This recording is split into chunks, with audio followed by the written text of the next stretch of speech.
Right now at 5, more and more people are suffering from respiratory illnesses statewide. New data from the state health department shows a big jump in flu cases. 5 more people have died from the virus. Hospitalizations have jumped 56% in just the last week. Thank you for joining us. I'm Gerald Owens. And I'm Deborah Morgan. At the same time, flu vaccination rates are at a 5-year low. WRAL's Eric Miller reports doctors say that means we could be in for an even longer flu season.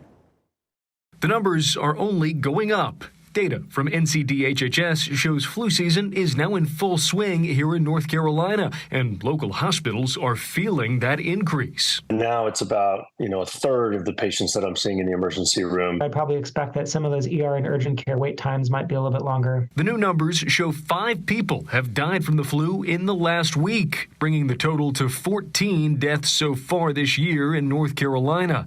10 of those are people 65 and older, and that spike in cases is coming early. And so the basics end up being really important. If people are sick and showing signs or symptoms of an upper respiratory infection, probably best not to be visiting relatives who are more vulnerable, individuals who are older, have medical comorbidities. Duke's Dr. Nicholas Turner says that early spike could also be a problem for people who waited to get vaccinated, as their immunity may not have kicked in yet. Since even getting it today means you're probably not going to be immune until 2 weeks from now. At the same time, fewer people are getting the shots in the first place. New data from the CDC showing the lowest vaccination rate in the last 5 years. Yes, unfortunately, it's certainly a sad state of affairs. The conditions would have happened with vaccines, as they're so effective and helpful. UNC's Dr. Ryan Lamb says it's not too late to get a shot, a vital precaution to make sure you won't spend your holidays in the hospital. When people aren't protected with vaccines or wearing masks if they need to,